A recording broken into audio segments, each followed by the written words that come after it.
welcome, Chris. Thank you. How are you doing today? Excellent. How are you? I'm doing good. Good. Yeah, and then, first thing you walked in, I noticed your G-Shock, Yeah. and it's something you talked about before in Uh, high school. I started wearing it in high school. It's the Casio G-Shock. And the reason I love it is because it's one of those things in life that you come across that is so well done and so valuable. And lately I've been studying the culture of Japan and why Japanese manufacturing is so good and why they're so good at making cameras, why they're so good at making watches, and what do they do. But this is one of those things that is so inexpensive, so valuable. And I've been wearing it ever since I was in high school. Yeah. And I always picture myself as being an artist, but also a little bit more of an executive too. I like to have a rational mind and all that stuff, working behind the scenes and stuff like that. But I've always envisioned myself as when I'm, like whether I'm improvising on stage or doing something like this, or whatever it is I'm doing creatively, I view it as being in play. And I view it as being almost like an athlete, like you're kind of training, you're competing. And when I'm in that mode, as Scott will tell you, I like to wear athletic clothes and athletic watches, things like that. When we're out, we're socializing, or we're going out to eat and meeting people, I wear Swiss watches because I like to look nice. But yeah, when I'm in the moment and playing, I like wearing the G-Shock. That's the behind it. Yeah, and the best thing is that they last forever, I know. Yeah, they're timeless, literally timeless. So I could wear this 20 years from now. I'm like, yeah, that's my G-Shock. I think it's probably we have so many things in common. Is like you said, you're an artist too, and also you love to know about things like manufacturing and Yep. the technical side. Yep. And so something that me and Bobby were talking about was our experience in finding ourselves, especially in a time where we feel lost. Yes. We don't know who we are. Yes. And I'm glad you said that. yeah. Yeah. And as an artist, like from your experience, how did you end up finding doing what you like, and how did you figure that out? I have to be 100% honest and say I don't know that I have yet. It's a whole thing. Life is a game that can only be played, not won. And I have either thank you, Scotty, either fortunately or unfortunately, I have a very intellectually curious mind. Yeah. So that once I start doing something for 5 years and start to get the hang of it, there's a part of my mind that goes, what else is there? Mm-hmm. So I'm interested when it comes to the film world. I started out in improvisation, and that's fun. I think, my spirit animal, my core. I think everyone has their core thing. Yeah. Is an improvisational actor that wants to be on Saturday Night Live and does imitations and funny characters. That's the core of what I do. That's it at the end of the day. But working with Scott, he's given me such an opportunity to learn about the behind the scenes, the planning, the writing, producing, getting out and meeting all different types of people, from all different walks of life, including from all different parts of the world. So we've got a lot to talk about. So I've worked in finance, I've worked sales, a lot of relationship building. And no matter what I do, whether it's improvisation, writing, producing, working with Scott, working on podcasts, sales, the number one skill, leadership, whatever, is not being an alpha male and yelling at the top of your lungs. The number one skill in anything we do is listening. Whatever I go into, I always shut up first and watch the people who are good at it and all that. So I guess I got where I'm at by being a good listener. That's the best way I can describe it. Yeah. How about you? I started. Well, thank you so much. Actually, I wanted to talk about active listening. This was something that helped me a lot. Like you said, you shouldn't be the person who's screaming yourself up the lungs and commanding people what they do, because that kind of like takes away joy from working on set. Yeah. Or any creative project that you do. And the other thing I know is you probably came across the same thing is at this point in my life, I know who I am, and I'm extremely comfortable walking to a room with a meeting, with people, with creative projects, you're working on something with Scott. I'm totally Unlike politicians and business leaders, I'm totally content with saying, I don't know. I don't know. I don't have the answer to that. Yeah. We have to try this. We have to try that. We have to figure it out. I'm okay with not knowing what's next. I'm okay with not knowing what the next step is. We have to figure it out as we go. That's the improvisational nature of life and of business and creativity and art and this and everything else. Is saying, I don't know what's next. We just have to go to work every day and figure it out as we go. And as we've gone, we've met really good people. You're the latest that Scott has brought. Yeah. And it's always fascinating to meet a new person from another part of the world. It has made that journey across the world, tried to figure it out for himself. So congratulations and cheers to you, Mandar. Yes. M-A-N-D-A-R. Thank you. What does it mean? It's a good question, actually. Good question. So I think mandar is a Sanskrit word, which means a flower from a celestial tree. So you could, in a way, say that it's a white flower that grows in heaven. And and so as you may know, there's in Hinduism at least, there's quite a few gods. Like there's Shiva or Ganesha. Ganesha is She's my favorite.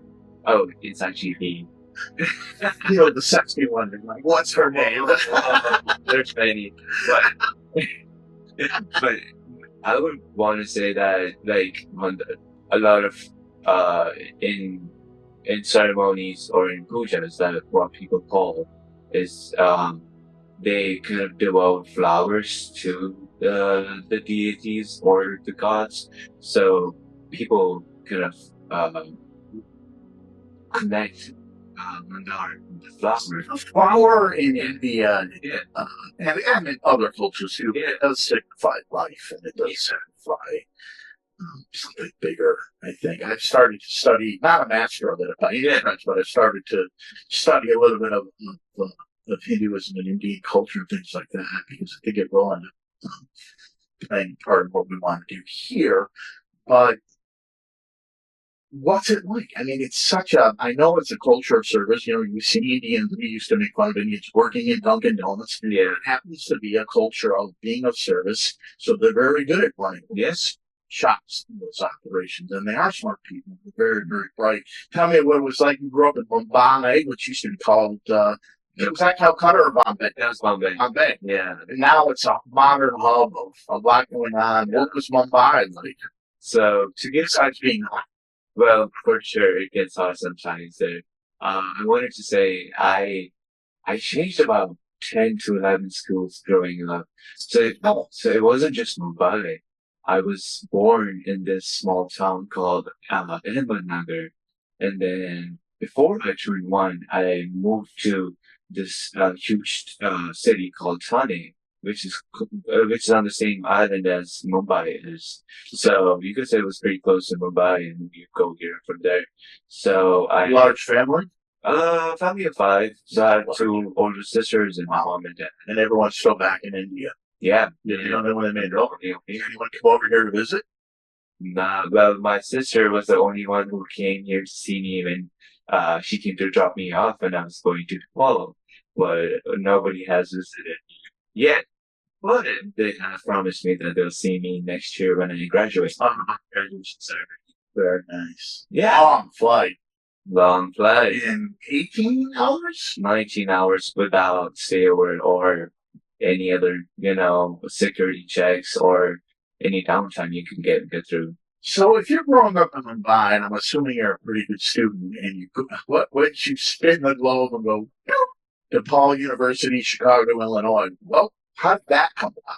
So I was in 12th grade. I didn't know what I wanted to do in life because my family kind of pushed me in a way to follow or be like an engineer or a doctor. Makes sense. I don't blame them because those are skills that are going to be needed, especially in this economy. It's a safe way to live life. It's kind of like pushing you to like a livelihood. but I, And it's linear. In other words, you know that okay, I'm going to spend this X amount of time. it's Yeah, tested. I go to medical school, then I'm going to do a residency, and then I'm going to get a job. Like you can plot it Yeah, much more easier. yeah, and it's tested, you know, people have done it and it's proved. Right. So, but I decided the other way. I was inspired by my sister for sure, and a lot of like the art that I was exposed to, especially music. I was exposed to early rap in my teens. So like when I was 9 or 10, I listened to a lot of rappers from the States. I grew up on a lot of West Coast rap, Yep. and then I transitioned to Midwest, mostly Kanye and Lupe Fiasco, and then East Coast rap, and then I got into soul music, and then my world of listening to music kind of expanded. So coming back to the point was that I finally decided that I wanted to do something art, and film was something that piqued my interest alongside with music. And my sister, she's an artist, she's an actor, and she works in Bollywood and Tollywood. Oh. And growing up, I would go visit her on sets. Oh, wow. So I would, So she's a Bollywood actress. yeah, What's her name? Renal Tagore.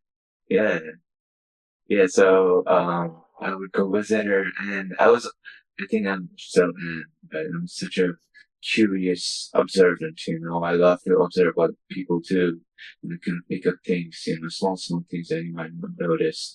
And going on sets, I always kind of really like what was going on there. You know, like people like. There's script people, the setting up the lights, and then you have other people to like work together.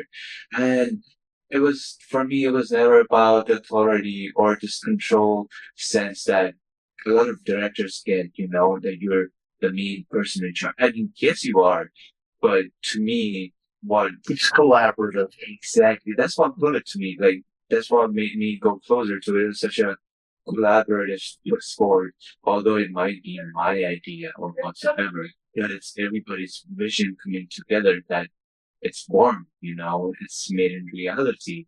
So, yeah, I applied to UK, Canada, and US colleges. What other colleges in the U.S.? So I applied for Michigan State. Michigan State. You did? Yes, I did. Hey, that was my second. Well, so yeah, there was Michigan State. I applied for Chapman University, NYU, and a few others that I'm missing out. But I also remember I applied for UBC, York College, and San Francisco Film School or something like that. And for some reason, I just didn't really like Canada's film course that much. So I was focusing on US, and also growing up through internet and so much more culture. I knew the culture. So I when I came here, I didn't get a culture shock that I will get especially here because I already knew things. You know? Yeah. But I decided to go with Chicago because I got good amount of scholarship, and at the same time, DePaul had a good film program and having so many resources and stuff like that. And I applied for Chapman, and then I applied for NYU. So you have LA and New York, really expensive cities. You know? Yes, yes, yes. And I had to think about it that if I really want to make it sustainable, I probably have to find a middle way, which was Chicago. And that's the beauty about it. I think Chicago is a huge cultural and art hotspot. There's so many people come out with their music. It can be anything, you know. And that's really moved me. And that decision was probably the best decision that I ever made in my life. Because coming to Chicago, it Lake Michigan itself taught me so many things. You might say, hey, that's just the waves, you know. No, those waves in a way spoke to me. And it felt so much, it's so much more connected, you know. in my time of life where I found myself so lost, I was finding myself where I am, and obviously also like focus in the present. And somehow Chicago became a place for me to thrive, a place for me to meet new people from different parts of the world. The amount of diversity the city has is really something I respect. I think myself, coming from India, uh, my parents thought, oh my God, how is he gonna live there? He's gonna freeze to death. Yeah, it's gonna be cold. Yeah. Really cold. Yeah. And I didn't have any family friend. You don't have any family who lives there. So how is this 17-year-old guy gonna figure out like living his life? Because I spent 17 years of my life living with my parents, and they took me care. They took good care of everything, college, school, right, food. My mom being a housewife, she would do all of the basic chores just for me.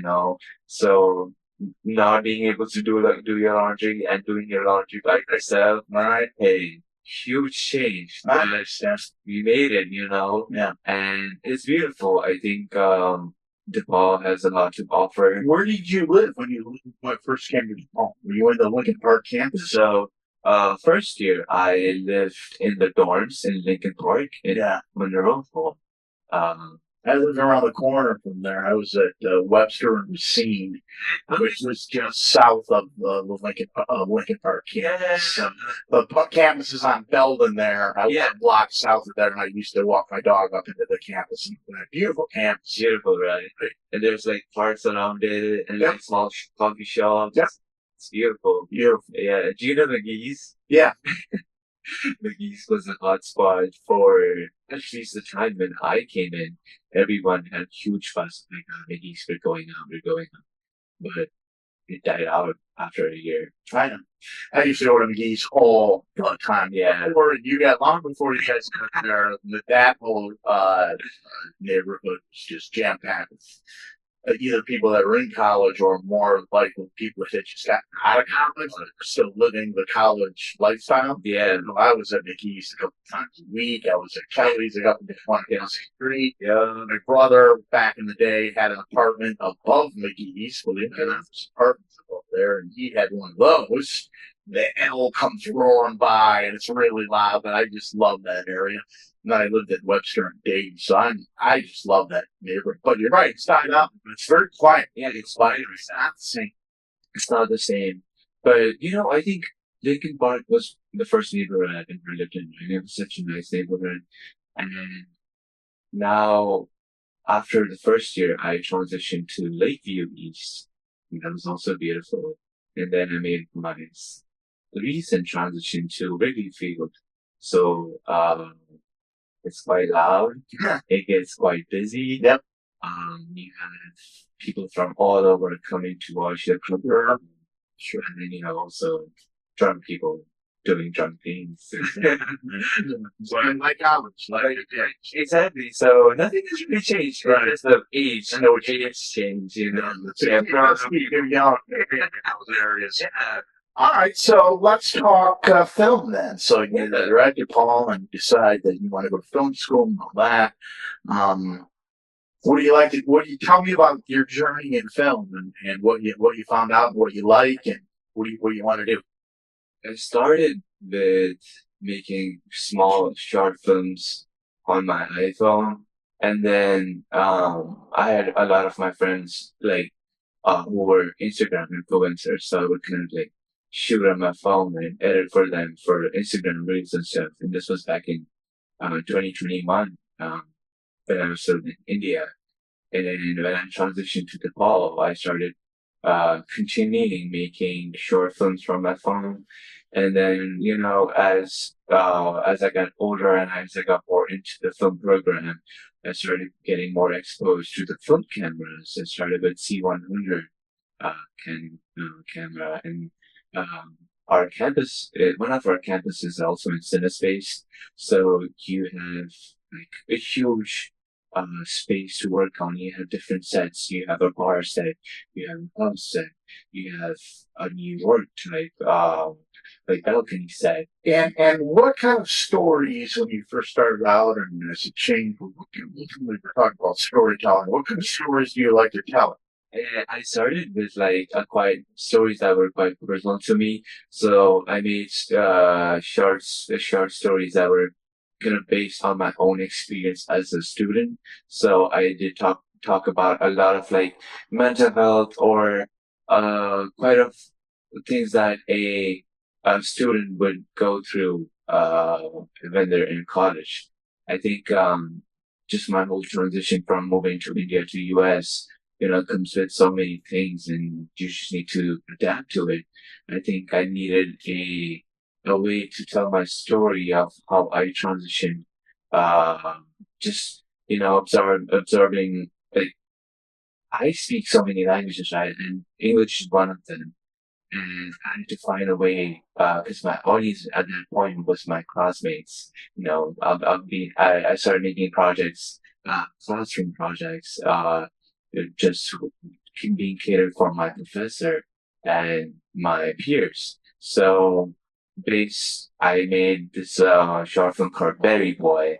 So there's this student in this first year who loves berries and is obsessed with berries, but found himself stuck with the social media taking over in his life and affecting him mentally, and how he finds a way to realize that he's been, stuck into the social media world, and he finally breaks through and finds a safe space around the nature. And funny thing, I chose Lake Michigan as a way to, like just complete that off.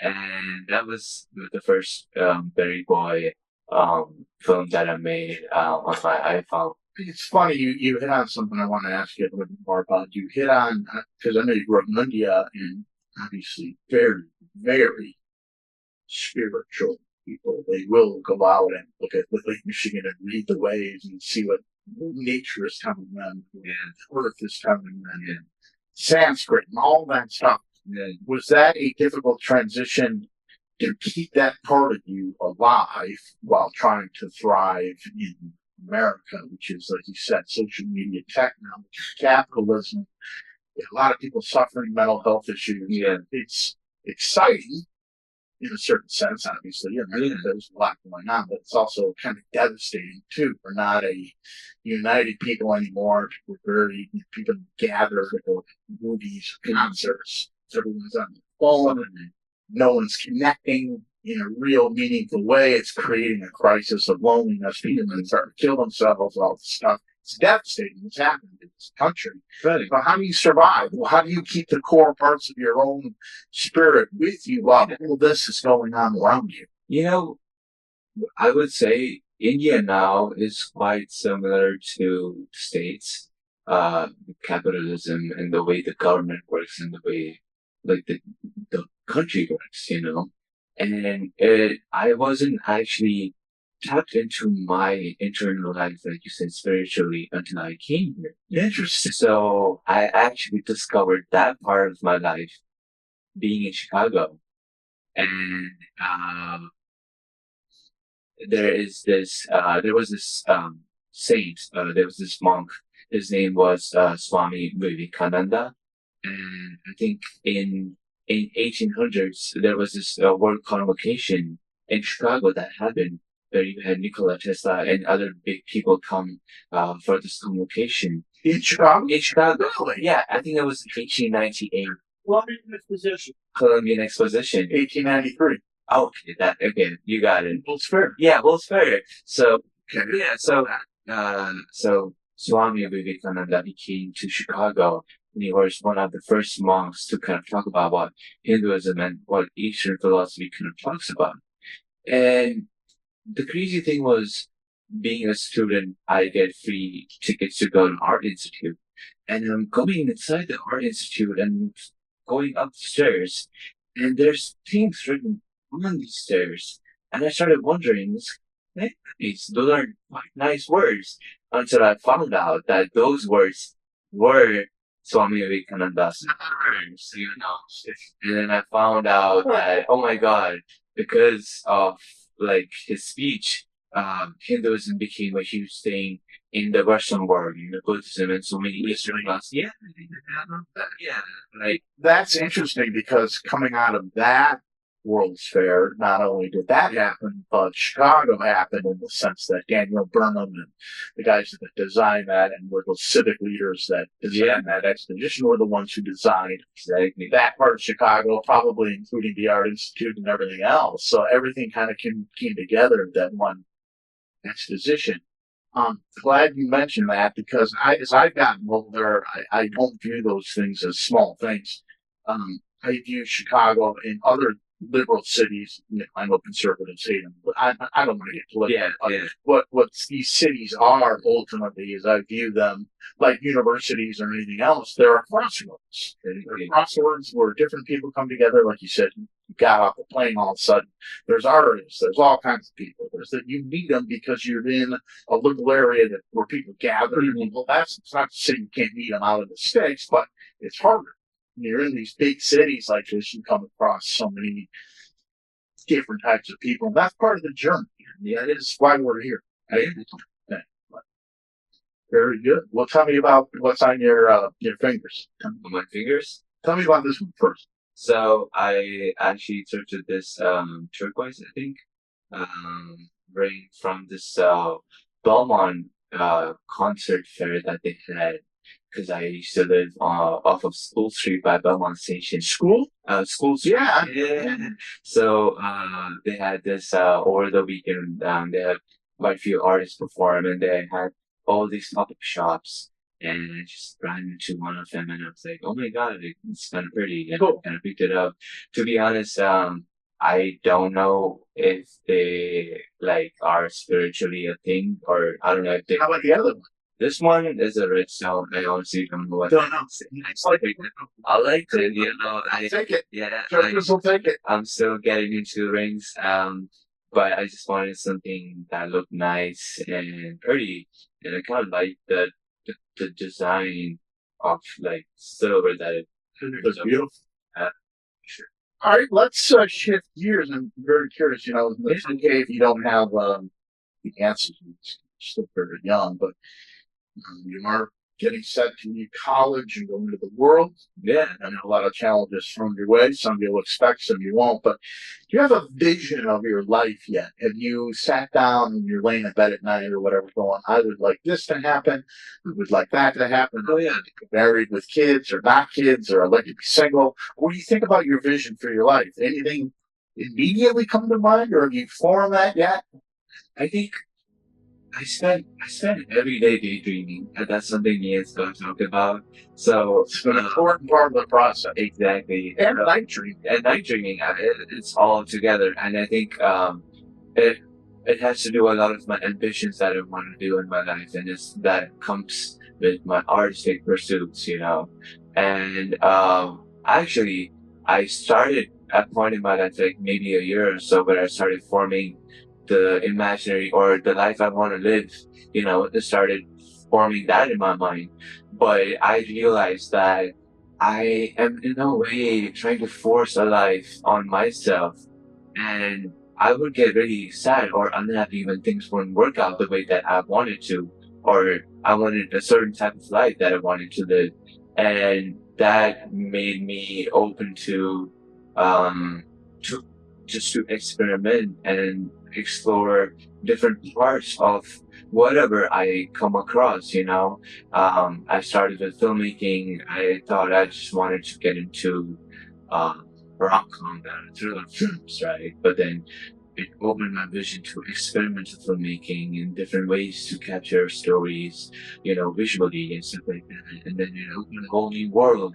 And then from experimental filmmaking, I went into a psychedelia filmmaking, which was really interesting. I took one of the classes this year, and I learned about how the hippie culture in 70s, 80s formed the world we're living right now.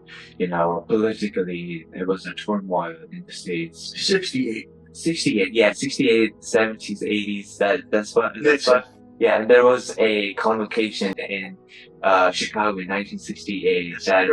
Yeah, and it was a That huge. much know about. Yeah, yes, The old Chicago amphitheater. It's very, very tumultuous. Very tumultuous.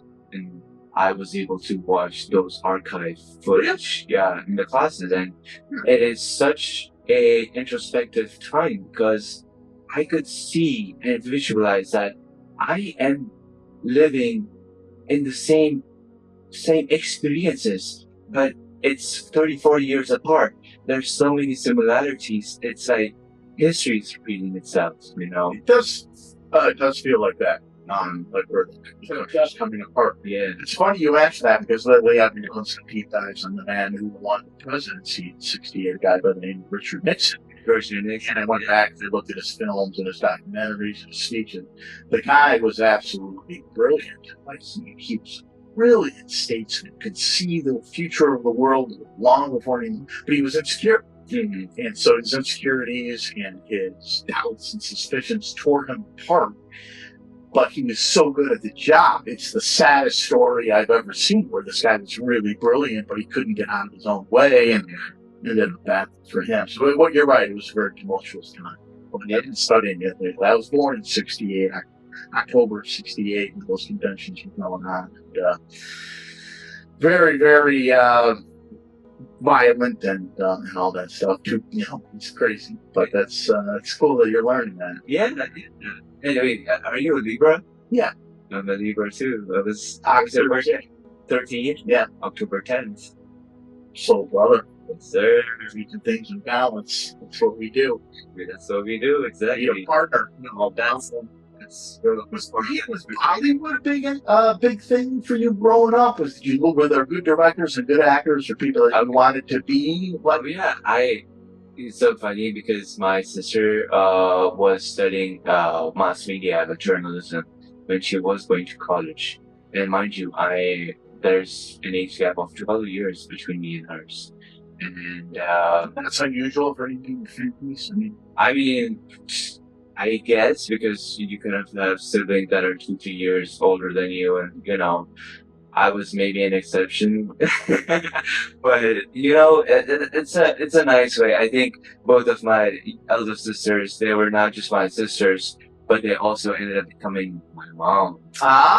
So I say Raising. yes. Yeah. I technically had 3 moms, you know, that made me who I am today. I wish I had some sisters that kicked my ass. Yeah. I had.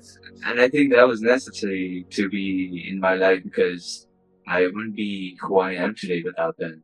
I believe. Yeah. Well, we could go on for hours, but it is kind of a wrap. Now, tell me one other thing about yourself that is interesting, or people here in the States, or I think tell me something about yourself. One other thing, just a bit.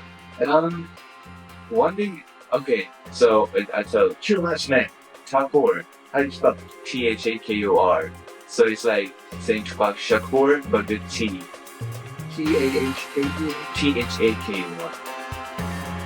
Thakur. Yeah, you got it. T-A-H-A-K. It's just Thakur. Yeah.